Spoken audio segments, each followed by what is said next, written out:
What's going on, everyone? Can you hear me okay?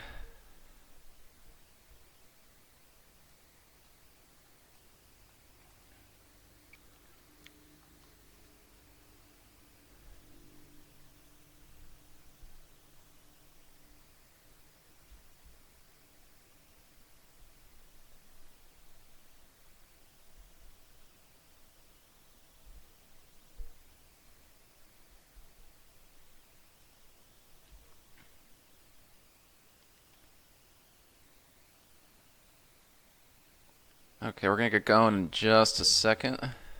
Just making sure sound is okay.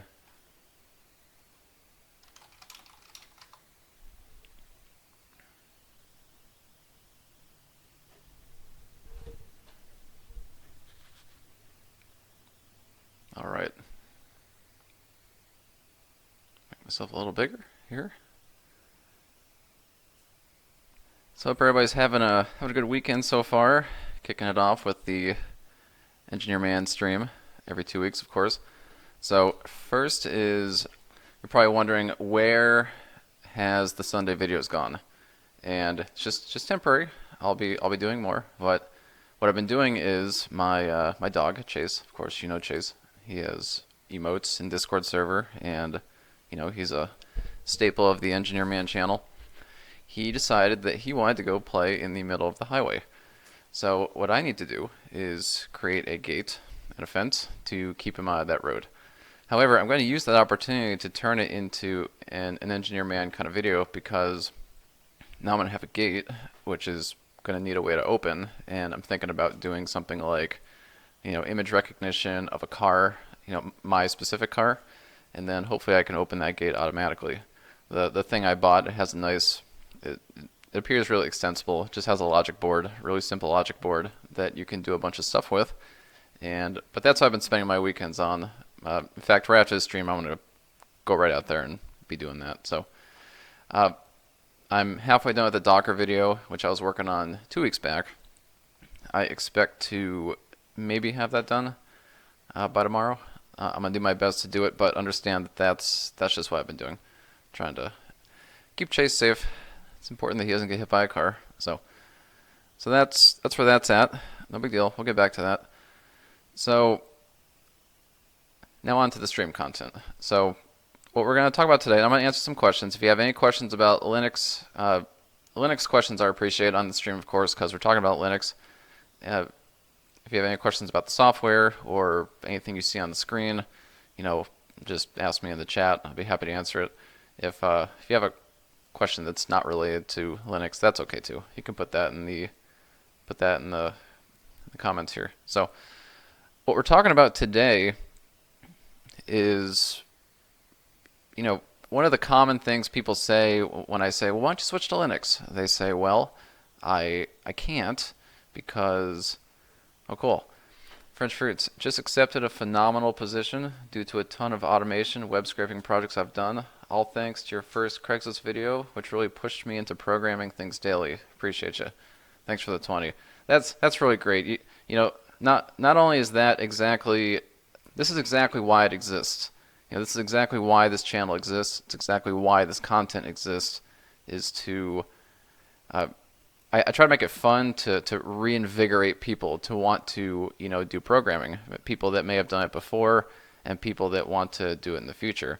So when I hear things like that, like you saw a video, you got involved in some content, you learned a bunch of things, and then you went out and you got that job that you really wanted. Like that's great. That's like a that's like a that's yeah that's. So I'm getting losing track of my words. That's exactly why it exists. So that's fantastic, and congratulations on that. That sounds like a really cool job. Automation, web scraping, that's excellent.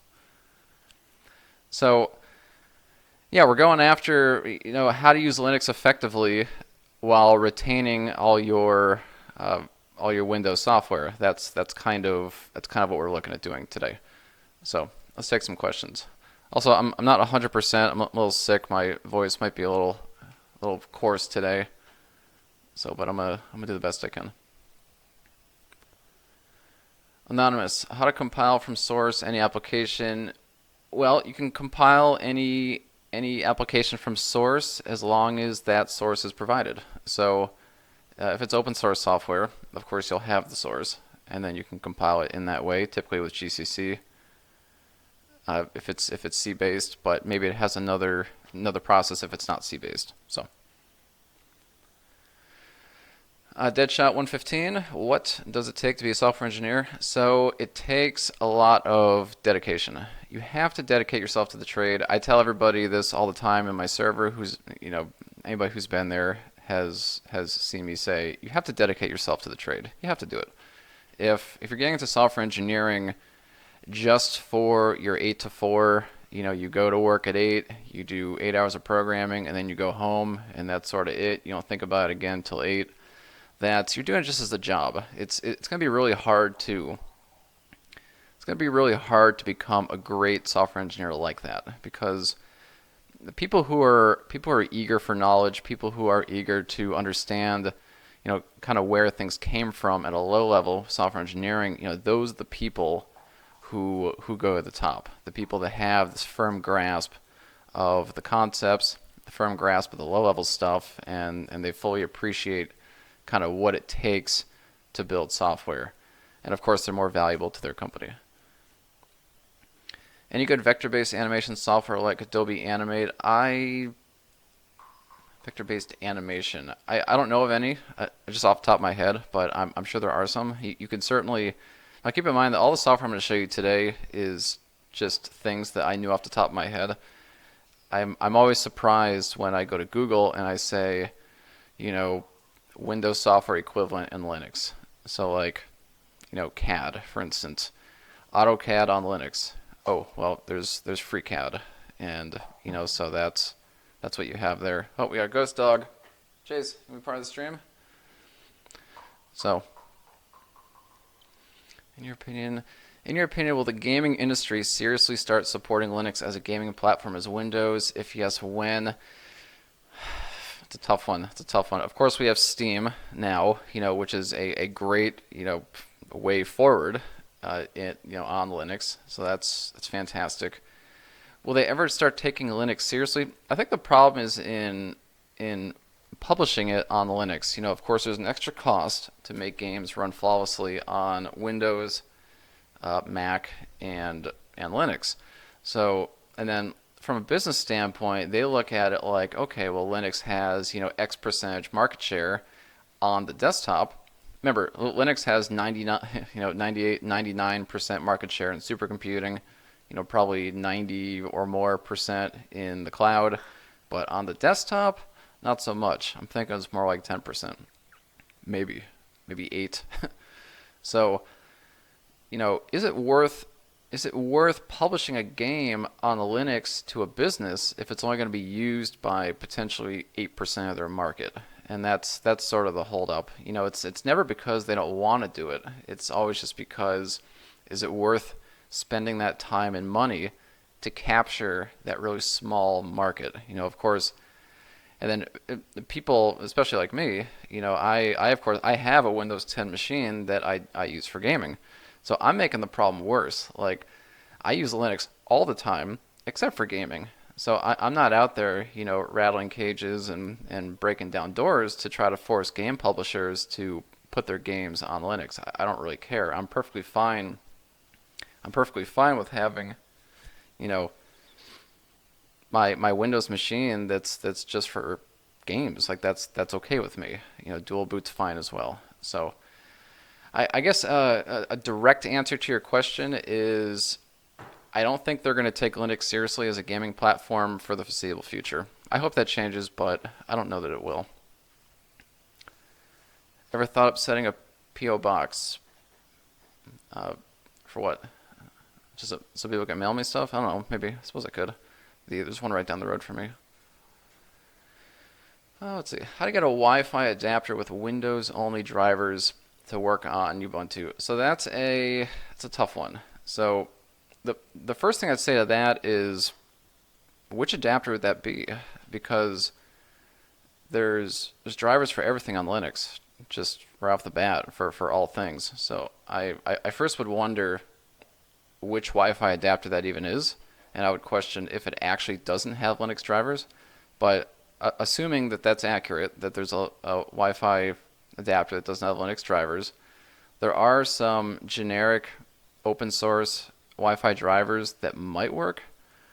If that doesn't work, you got to write your own. And of course, that's extremely difficult. That's not even something that I could take on, even with all my knowledge. Shreyas, what do you use to screen record in Linux? So if you mean stream, I use OBS. If you mean just screen recording, I usually just use FFmpeg with X11 capture. Kind of just simple stuff there. Okay, that's about half the questions. I want to jump into the meat of this, and don't worry, everybody who asks a question, I see 1, 2, 3, 4, 5. There's like 10 questions. I promise I'm gonna answer all those. So let's do some software. So before I begin, I want to make clear that every piece of software that I'm looking at today is software that was either already on the machine. Hold on a second, let me get rid of this. From segments. Yeah, okay. So this is actually a VM. You can't really tell because I have it blown up the size of the monitor, but this is just a VM that I made. It's Ubuntu 18.04, and I just installed all the software that I wanted on it. So I want to mention, this is very important, is that every single piece of software I'm going to show you, with the exception of Google Chrome, which I actually didn't even install, and Master PDF Editor, I all got directly from the Ubuntu repos. I didn't, or it was already installed on the machine. So I didn't have to go hunt down, I didn't have to hunt down software on the internet. It was just all in the repos, ready to rock. And then you probably see these two things on the desktop. We're going to get to those later, Notepad.exe and Minesweeper.exe. It'll be cool. We'll get to that soon. So I've broken down the software into kind of groups, and I suppose I could just put my, well, I can't show my notes as well because they'll fall into the background. So the first is things like productivity software. Productivity software is going to be like your Microsoft Office, can be your Notepad. It's going to be certain other things that you need to be productive. So on the Linux, you have a couple alternatives for that. If and I'm trying to stick to software that is like legit Linux software. I'm not going to open up a web browser and say, oh, use this web-based software. Everything I'm going to show you today, I'll mention some of the web-based software, but everything that I'm going to actually open is going to be software that's running as a Linux program, not in the web. So for your productivity, you have LibreOffice and OpenOffice, and they're similar, just different publishers, but they all have 5 of the same core things. They have Writer, Calc, Impress, Base, and Draw, and that's supposed to be an analog to Microsoft Word, Excel, PowerPoint, Access, and whatever the drawing one is. Is it Publisher, Sketcher? I'm not actually sure, and you can see each of these, they are, much like you'd expect to be. I mean, this is all, mostly Microsoft Word stuff. It has all the same features. It's extremely comprehensive, and it works reasonably well. And the good thing about this kind of LibreOffice software suite is that you can export the stuff to Microsoft software. Often, sorry if I'm burning people's retinas. I'll make that smaller. So, Microsoft is notorious for not wanting to let you bring your stuff elsewhere. So of course, they're not going to let you export it here, not easily. But LibreOffice, you can totally export to Microsoft Office, no problem. Yeah, JMac, open a Word document in it. So it's not, that's a good point. I'm glad you bring that up, because if you open up a Word document in LibreOffice Writer, it is probably not going to look like it looked on Microsoft Office. And that's one of the drawbacks. So I guess when I'm pitching this program, I'm talking about composing documents from scratch. Like if you're a student and you need to write a essay or whatever, like when I was in college, I used LibreOffice Writer, and that worked perfectly fine. Well, actually, I use OpenOffice Writer. LibreOffice has sort of taken over. It's not MS Office. What is it? Office 20. Yeah, whatever it is now. It's another alternative, only Office. Yeah, so if you, yeah, good point. So people in the chat, if you're seeing things that I'm missing, like you're seeing software that I'm not mentioning, feel free to put it in the chat. Definitely put it in the chat. This is not designed to be an all-exhaustive list. There is thousands of pieces of software in the Linux repo that have one-to-one analogs to software that you find on Windows. So I expect that I'm gonna miss some things. You know, it's not designed to be an all-inclusive list. So that's Writer. You know, there's also Excel, LibreOffice Calc, and this is part of the LibreOffice Suite. There's also a second spreadsheet program called GNumeric, and it's just another option. It's almost exactly the same, but it functions a little different, but contains all the same options. So this is two options for you: GNumeric and LibreOffice Calc, which you can use for, you know, your spreadsheet type stuff. Yes, can we use Wine for Windows software? You can, and that's why I have Notepad.exe. I'm not going to run really complex software on Wine, but I want to show that that does work. So don't worry. Yeah, so this is Excel, and of course you do have Google Sheets. You know, Google Sheets is a really good option if you're okay with a cloud-based option. Part of the reason why I'm not like showing cloud-based options as well is they don't work offline. And I know some people, maybe they got bad internet signal, maybe they need to travel to a place where they don't have internet, they need to work offline, and Google Sheets is not always the best option. Unless you have a Chromebook, you know, then it does work, but not everybody has a Chromebook. So I'm trying to stick to Linux software that works without internet.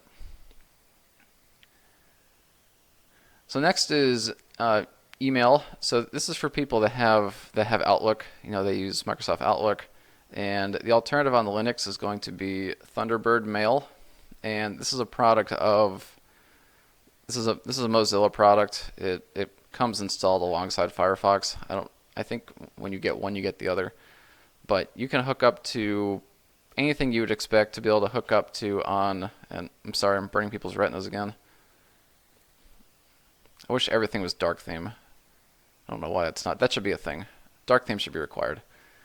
So this hooks up to everything. You can use it for sending mail. You can use it to retrieve mail either by POP or IMAP. I think it even connects to Exchange servers. So if your company has an Exchange server and you got to connect to some corporate email deal, then I believe Thunderbird can service that as well. So now keep in mind that the software I'm showing you, it's not Linux specific software. So like it's Linux alternatives for Windows software. So like you can't have Microsoft Outlook on Linux. However, Thunderbird also works on Windows. So you could use Thunderbird on Windows in place of Outlook over there if you would like.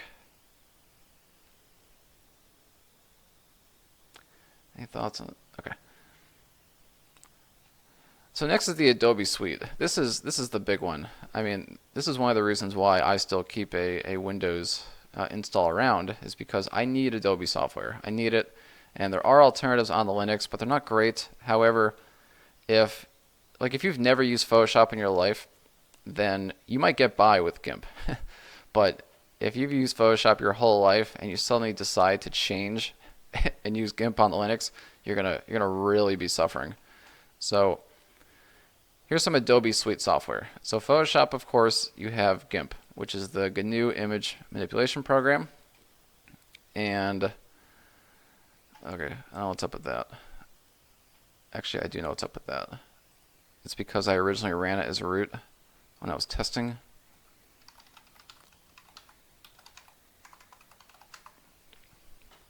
There we go, much better.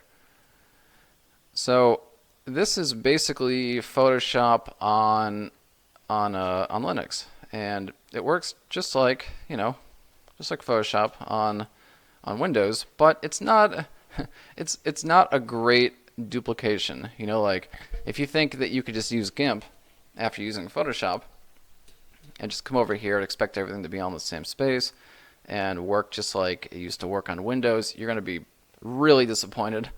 And it's one reason why I could never use this in place of Photoshop. I have to use Photoshop. So yeah, Krita. Thoughts on Krita as a replacement for GIMP? We're going to get to Krita. That's another option as well. So, but it does do everything Photoshop does. It's just it's kind of painful, but it is there and it's completely free. It's not however many dollars per month or hundreds of dollars to buy it. So I mean, that's one benefit. Everything I'm showing you today, it's all free and open source. And that in itself, you know, there's something to be said about that.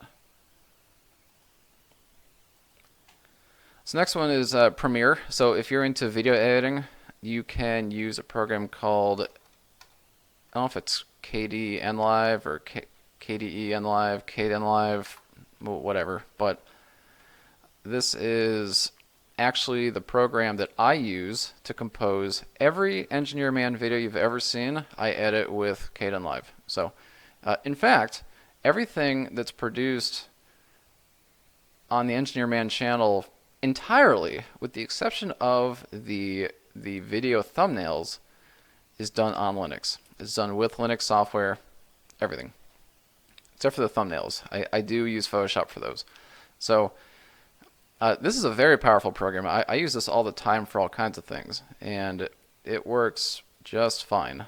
It has everything that you would expect from Adobe Premiere, and has a dark theme, which I love. Actually, I don't know why this one has a dark theme. Mine doesn't have a dark theme, so that's disappointing. I got to figure out what's up with that. But this is the program you can use on Linux to video edit, and this is not like a GIMP, you know, where it's not ideal. Like, this is a great program.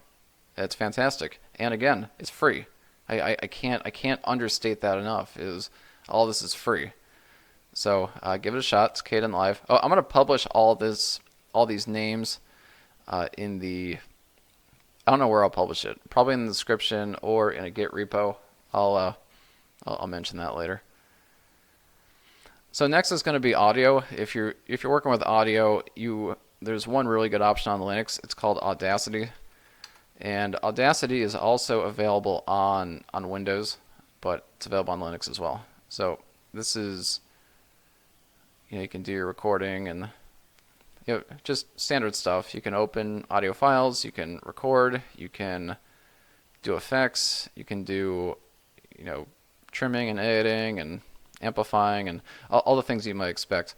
And Audacity, again, this is a program that I use on every Engineer Man video. Immediately, as soon as I'm done recording, I basically split the audio and the video, and then I run the audio through several filters to kind of cut out all the keyboard noise and all the background noise. And I do that through this program. So if you like the quality of Engineer Man videos, know that the audio was produced with Audacity and the video was produced with KdenLive. That's kind of cool, right? And again, free. So cool programs.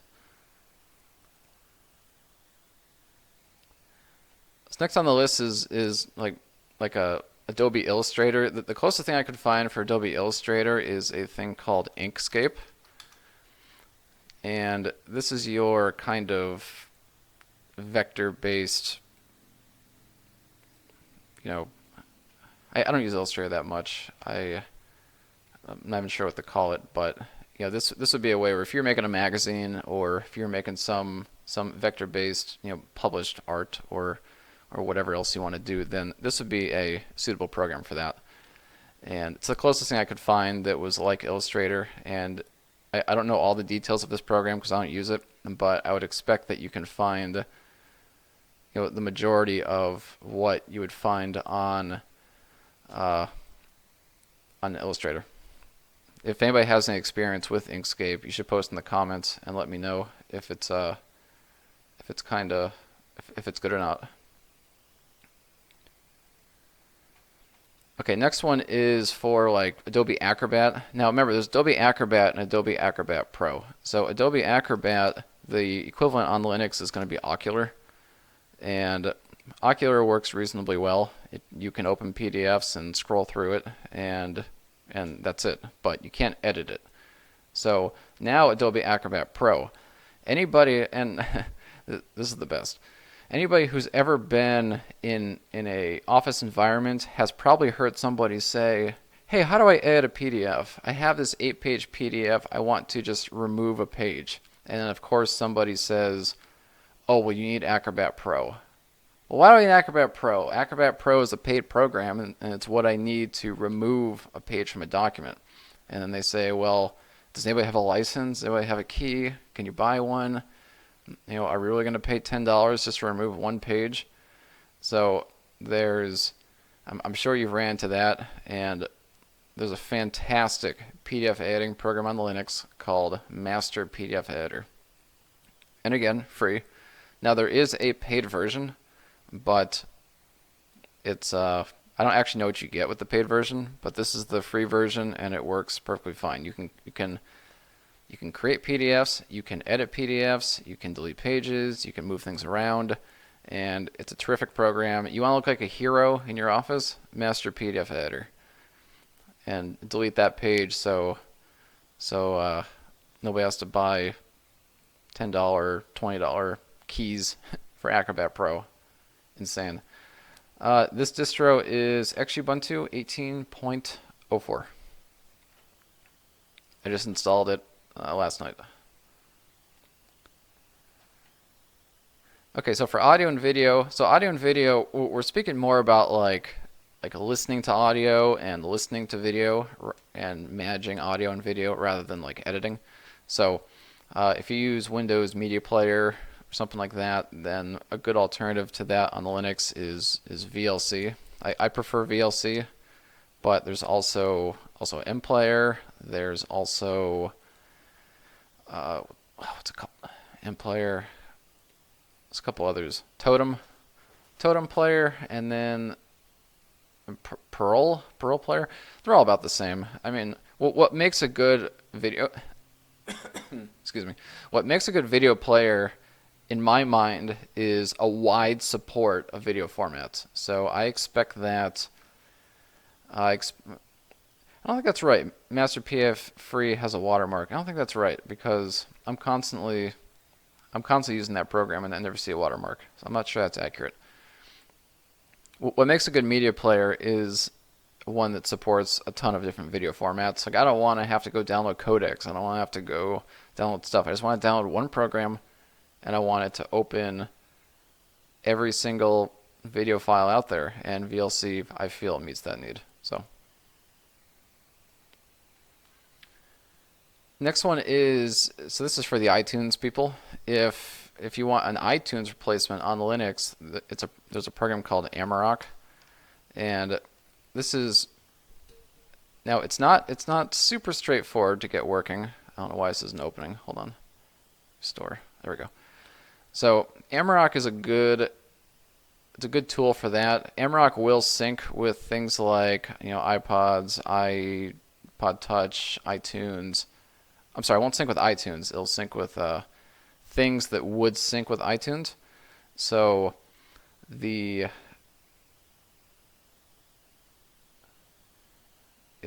mean, I see what you're saying, JP, but I don't think that's accurate. I've been using it for years. I don't see any watermark. So now it's not super straightforward. For certain devices, like if you hook up an old iPod, this will work. This will work straight away. It'll just sync with it, no problem. You can put files on, take files off. It's good to go.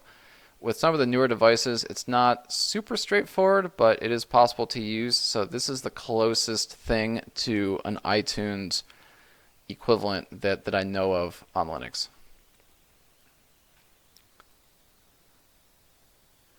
So of course for programming, if you're a programmer and you use something like Visual Studio, then this is a programming Discord and programming channel. So you've heard me say things like Atom and VS Code and JetBrains software. So you have that's the one area where, besides Visual Studio, so there's full Visual Studio, but on Linux you can run well, actually, I don't want to cover that. I don't want to cover running Windows software on the Linux like through Mono. I want to stick mostly to editors. So if you use Visual Studio on Windows, your equivalent on the Linux side is going to be Atom, VS Code, JetBrains software. There's of course Kate, which is a kind of more basic editor, but there's no shortage of development tools on Linux, because that is where, if you look at the market share for development tools on the Linux, it is very vast. There's because that's what Linux is geared for. A lot of people use it. So then I got a couple of specialized software, something like Visio. I hear people use Visio every now and again, for modeling whatever. And on the Linux, it's going to be Calligra Sheets. It's going to be the kind of equivalent for that. So, like if you're doing, if you're making, if you're drawing circuits or whatever, there's a lot of different icons for that. It has all the Cisco icons that you would expect, from another program. And this is a way to, keep in mind that I have everything blown up really large on my screen, just because I want everybody to see it. So if everything seems overly large, it's not because that's how it always is. It's just because I have it overly large, just so everybody can see it fine. So it'll look a little smaller than this normally. George Costanza, +1 for Draw.io. Yes, Draw.io is fantastic. If you're okay with the cloud option, check out Draw.io. It's fantastic.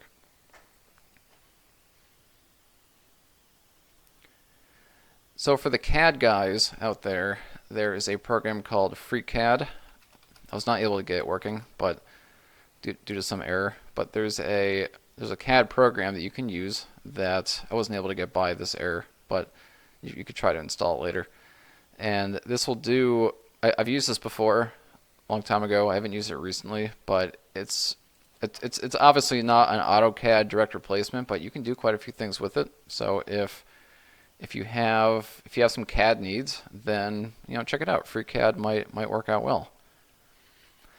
So there's some software that's kind of doesn't need an equivalent. So like Google Chrome, of course, is on here. Firefox is on here. There's if you're doing FTP work, then FileZilla is going to be a good option.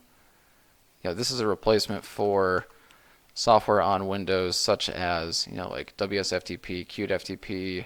FileZilla is also on Windows, but this is a really simple FTP client that you can use that's available on Linux. Works great. I use it occasionally if I have to connect to some server that's administered by somebody who doesn't know what SSH is. Then I'll use this. Yeah, Blender 3D. I have that installed. It's actually my next one. So Blender, of course, is a crazy amazing program that works on Linux just straight away. No nonsense. And of course, I don't know how to use this program. I'm not a pro, but I see people use Blender all the time. I hear about Blender all the time. I know it's popular, and guess what? It's on Linux. So if you are interested in using Blender, go forth and blend. Is that what you do here? Blend? It's cool. So the last thing I want to cover is Wine. So Wine is a way, and I talked about this on another stream where we were talking about switching from Windows to Linux. Wine is a way to run Windows software directly on the Linux. And Wine stands, recursive acronym, stands for Wine is not an emulator. And my understanding of how Wine works is it takes Windows 32 system calls and converts them into Linux system calls as to execute Windows software on the Linux kernel. And my understanding is that, thanks a lot, JB. I really appreciate that. One of the best channels on YouTube. I'm glad you enjoy it.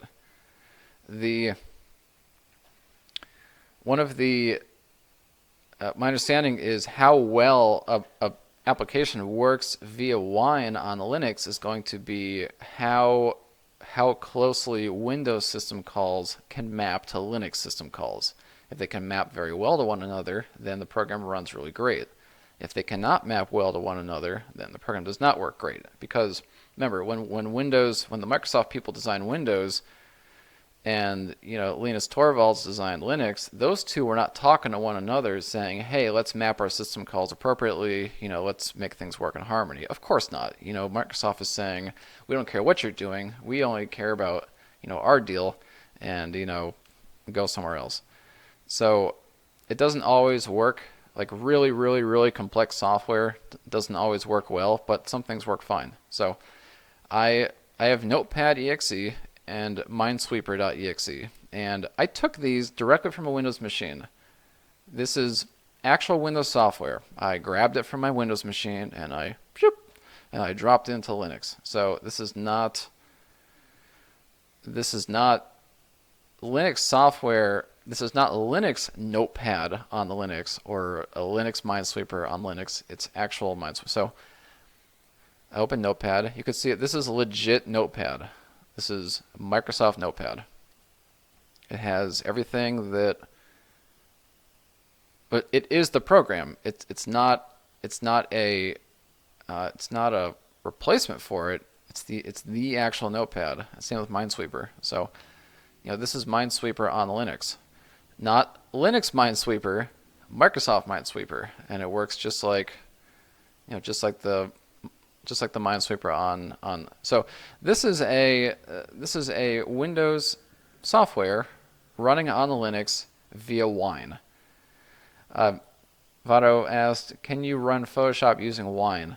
You can run certain versions. However, you can't run any versions that are really new.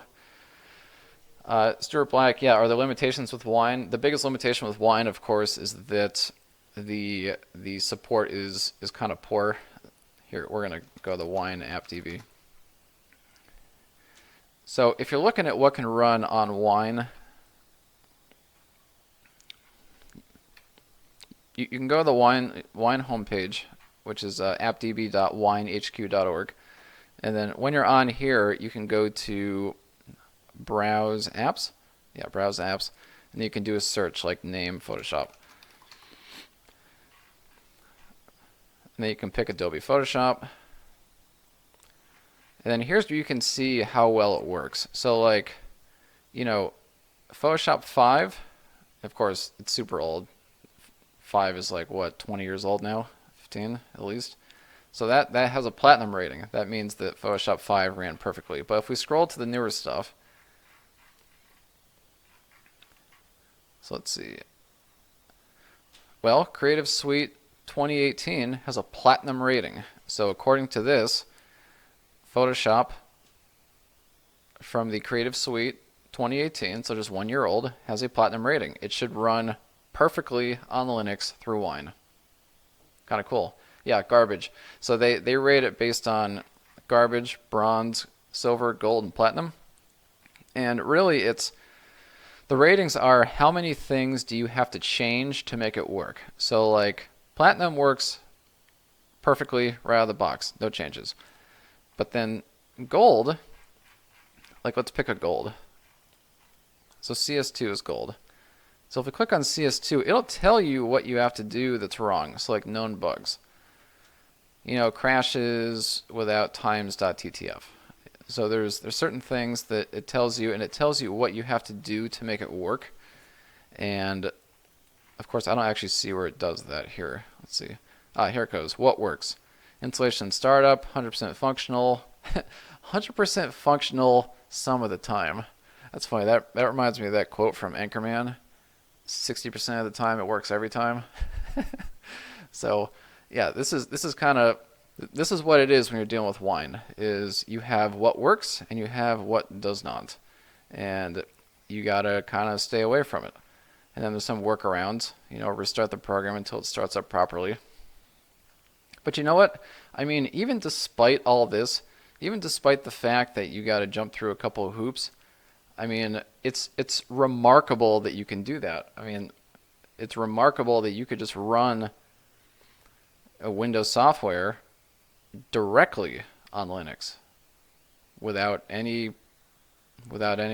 So Like I'm perfectly fine with, I'm perfectly fine with having to do a couple workarounds if I can make it work on Linux. But yeah, it's very comprehensive, and they test it on a number of different things. So like they test on Arch Linux, test on Debian, Mint, and Tergos. If that's how you pronounce that, probably just demolished that name. So you can get an idea on what it'll work on. And then if the program is not in the app.db, then you could still try it. Maybe it'll work. I don't know. But this is the best way to do it. Go here, type the name, open it up, and see if it works. But there are things like World of Warcraft. There are some games that I think run very well. I think World of Warcraft is one of them.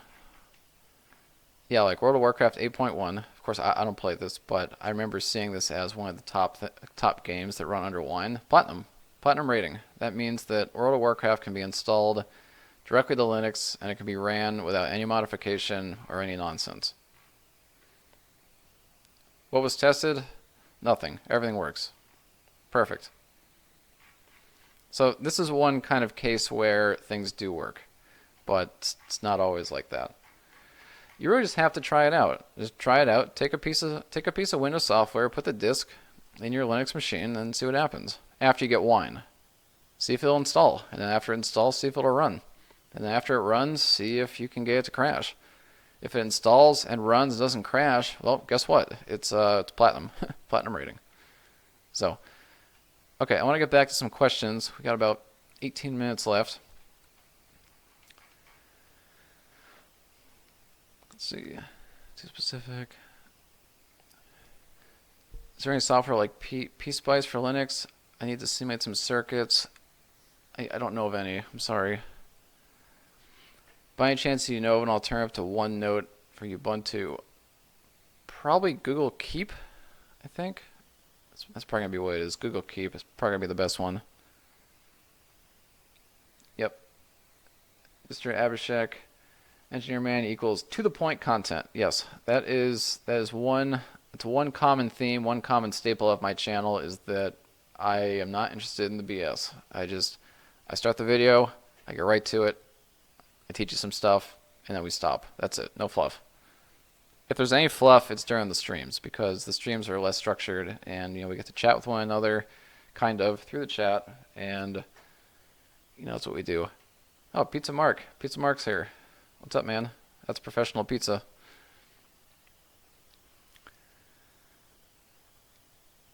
Engineer Man, how do you safely torrent programs? Never done it before, but I want to download Xubuntu, or rather torrent a file safely. Well, actually, that's a piece of software I didn't mention. So the best torrenting software on here is going to be Transmission. And when I say torrenting, I don't mean downloading, tons of seasons of videos or whatever. I'm not talking about that. I'm talking about like legitimate torrents. Certainly. What the heck? What's going on here? Oh, I agree. Yeah, so this is a simple torrenter. Of course, do whatever you want. It's a free country, but if you want to torrent things like Xubuntu or CentOS or whatever, you can use this program to do it. But you're asking, how do I torrent safely? I think if you find if you're torrenting things that are not malicious in nature, then I would expect that it works safely. I would say Transmission. It's going to be the best one. Let me make sure my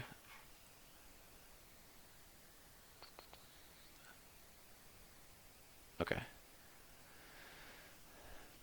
Any good tools you ever use for connecting and managing databases? Lots for Windows. Never found a great one for Linux. So if you're using MySQL, there's a good one called MySQL Workbench.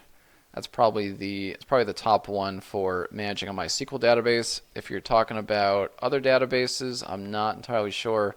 Most of the databases I use these days, I'm using them directly through the command line. I just write my terminal commands in an editor and then just paste them in. Oops. Holy moly, why'd you begin the code? Because I just loved it forever. I've always seen coding as just a blank canvas with which you can do anything you want, and that's why I began to code. Josh, Engineer Man, do you think it's easy making a Linux operating system? No, no, it's definitely not easy. It's in my mind the hardest programming endeavor I think out there is going to be making an operating system. And if you think about it, Linux is I want to say, let's see, how many lines of code in Linux? I want to say it's in the tens of millions. Yeah. As of, so I don't have a latest. As of 2015, there was 15 million lines of code and 37,000 files. It's a mind-boggling, and it's all C. That's like hardcore programming stuff. That's not kiddie table programming. That's serious stuff, and that spans across thousands of developers. That spans across hundreds of organizations. It spans across thousands of devices. So I would say that creating an operating system, in my mind, is without question the most challenging project out there. I don't know of a more challenging one. Thoughts on, okay, so we already got past that. Yeah, call me. Thoughts on wine. I've tried using it multiple machines and always failed miserably trying to install things like JRE. So, yeah, wine's not perfect. Wine's not perfect. It's not just going to be open up every program and it works perfect. You gotta kind of just work with it, and some you're not going to get to work. That's just going to be what it is. But a lot of them, I think you will get to work. What can we use instead of Dreamviewer in Linux? Do you mean Dreamweaver? If you mean Dreamweaver, I don't know of an equivalent for that. Adam might do it. Adam probably has a plugin for visual working. If you're talking about Dreamviewer, then I don't know what Dreamviewer is. I'm sorry.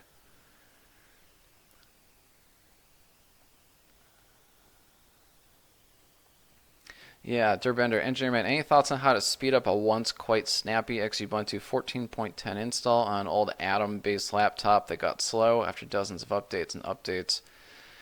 I think the best you could do would just be to just reinstall 14.10. That way you get that small version and then it runs just like it used to.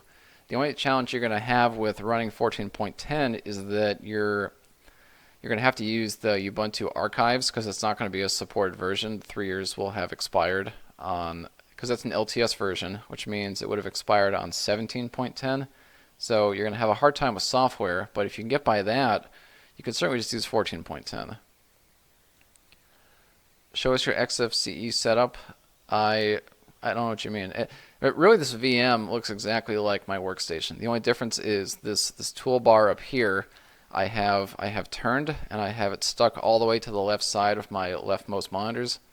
But other than that, my desktop is just a bunch of space pictures. Let's see. Does Audacity do live audio processing? Rodox 2K10. If not, what applications do you recommend? Does it do live audio processing? I know that you can. I know that you can accept audio in from line in, but I don't know if you can, like, I assume what you mean is, can it take audio, can it do some processing, and then like stream it back out? I don't have that answer. I would expect that you can, but I can't say that definitively. What is the best distro according to you? The best distro is the one that you can be most productive in. And that goes for anything that's kind of a preference type thing, like an editor. However, there are distros that I think are friendlier, but that doesn't mean that they're better. It just means that they're friendlier. So I think all the Ubuntus are very friendly. I think probably after that, I think like a Fedora is probably next friendly. And then past that is, and when I say Ubuntu, I'm also referring to Mint. I'm referring to, so it'd be like Ubuntu and Mint, and then below that would be Debian, below that would be Fedora, and then below that would be probably Arch after you get it installed, of course, Arch has a I bet you can't beat Minesweeper. I would not take that bet because you are probably right. So, and then below that, yeah, Arch. Arch, I think it's friendly once you get it installed. Arch is very unfriendly at the start because Arch immediately makes you need to know command line and how to partition drives, how to use routing, change routing, whatever, and then how to get things working from there. So not super friendly. What is your UI manager? I'm not sure what that means. I use XFCE, if that's what you mean. Can you set up your own cloud system using Linux? Something similar to OneDrive or Google Drive? Yeah, I'm sure you can. Yeah, that's a good question. I'm sure there's something out there. I don't have that exact answer for you, but I know you can. I just don't know the. Yeah, Paul Stafford, how about a talk on shooting? I need to cover that. I absolutely do. I've done it a couple times on stream. I've done it in a video, but I've just kind of glossed over it because it wasn't the subject of the video. It was just something I did afterwards. So I think you can expect that coming. What is your desktop? KDE guys doing well nowadays, and there are a lot of KDE apps, very handful. So I like KDE. I think Kubuntu is fantastic. In fact, the first Ubuntu I ever used was 4.04 in 2004, and that was just GNOME. That was really old school Ubuntu. And then around 2008, I went to Kubuntu, and I used Kubuntu all the way up until 2013, 2012, 2013, and I've been using Xubuntu ever since. Because originally when I started using Linux, I was all about the coolness of it. I love cool looking translucent terminals, and I love things that pop down from the top, and I love the ability to have all these crazy animations and all the flashing and the frills. And then I sort of changed over time. I just wanted my desktop to work. I wanted to get to work. I wanted it to be fast. I didn't want any animations. I wanted to just open up and just go. And XFCE, yeah, exactly. XFCE is very fast. Only LXDE is faster. Oliver, I've said. You are right. LXDE is faster, but I think it's faster at the cost of functionality. I found XFCE was kind of the middle ground. I thought that was a good choice. But there's tons of DEs. There's tons of things you can install on the Linux that just pick the one you want. There's I want to say tens of desktop environments.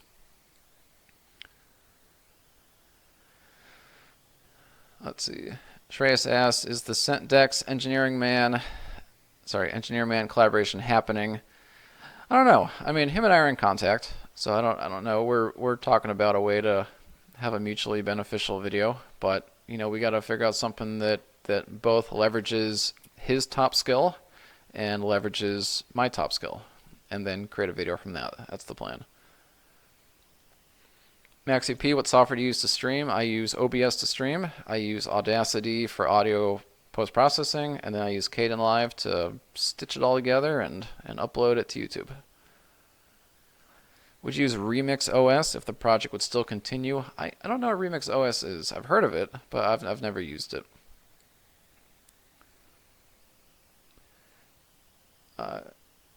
Koketso asks, how would I set up a VPN on Mint? So the best VPN server that I know of for Linux is going to be OpenVPN. And OpenVPN, it's kind of hard to get going, but there's tons of tutorials out there. If you follow the tutorials step by step, there's a good one on, just Google how to set up OpenVPN server, and then you should get one by DigitalOcean. And I found that one to be most helpful. I had a hard time getting OpenVPN server set up, but I eventually did. Just follow the instructions, and you'll get it set up fine. But that's probably the best one I would use. Okay, I've already done most of these. Are you thinking of? Yes. Abhishek. Engineer Man, are you thinking of a fan meetup? Yes, I've been planning this for a while. I don't know. I got to get an idea on where the people in this community are located, and I will have no problem going to wherever that may be. I mean, I may only get like, 10 or 15 people there, because I don't have such a massive kind of subscriber base to where anywhere I go there's 1,000 people. I'm no PewDiePie or anything, but certainly I could probably travel to a nearest metro and find 10 or 20 people that would show up.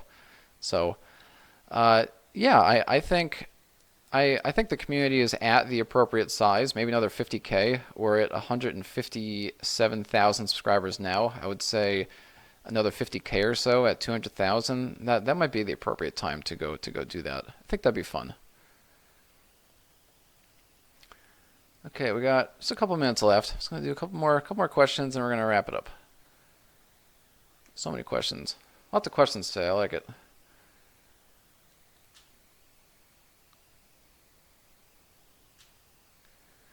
And Jaroslav Kapitan, could you make some video about SE Linux? Yes, I think SE Linux is important because SE Linux, sometimes people get surprised. SE Linux is specific to, I think, don't quote me on this, but I think it's specific to Red Hat type installs. I know I deal with it all the time in CentOS, and it often surprises people. People get on, they fire up a new CentOS box, and all of a sudden, SE Linux is there enforcing rules, and you're not even aware of what they are. And I think it's probably a good thing to cover at some point. So thank you for that suggestion. What is my top skill? My top skill, I think, is JavaScript. I know it's not true, but I feel like I know everything there is to know about JavaScript. Just the core language, because I've read the MDN like 5 times, and I've done countless projects in it, so I feel like I understand it really well. Okay, one more question, and then we'll do a quick wrap up. I'll pick a good one here.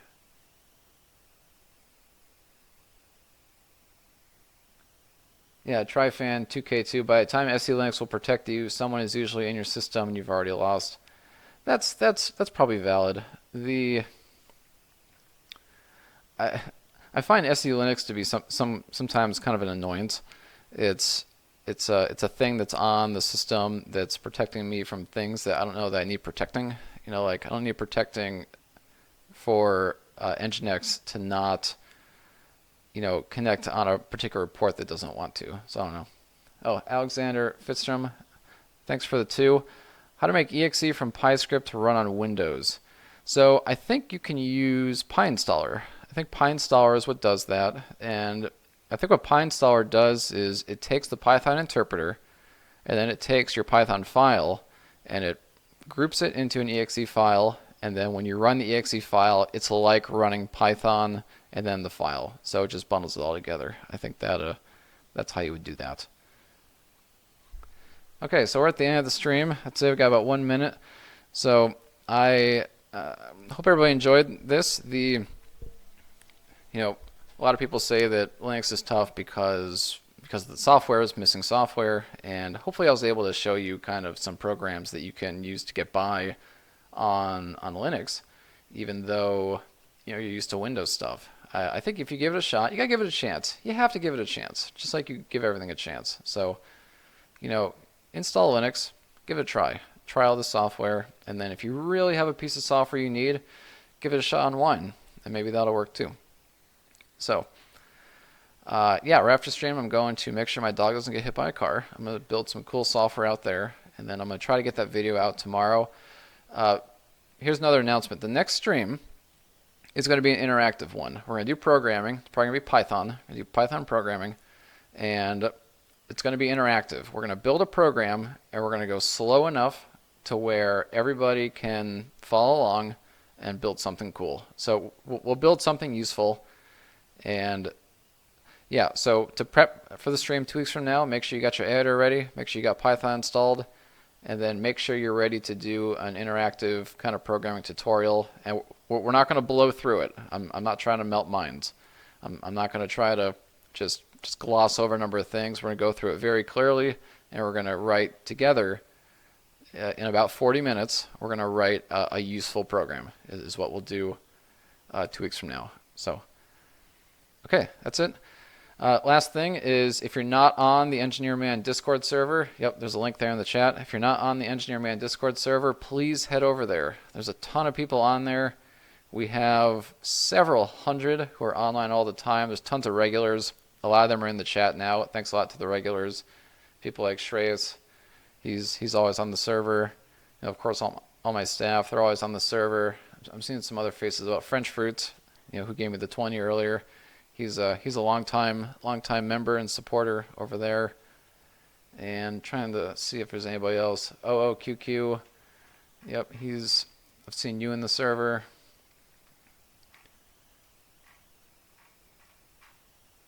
Yep, sorry if I missed you. There's several people who are constantly make the streams and are always here. So thanks a lot to those people. You know, come check out Discord. I'm always on there.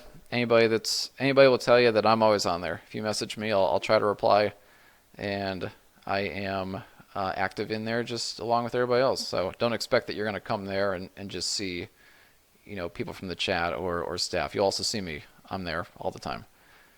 And that's it. So thanks a lot. Thanks for coming. Hope you enjoyed the stream. Watch out for the video tomorrow, and I will see you in 2 weeks. Take care.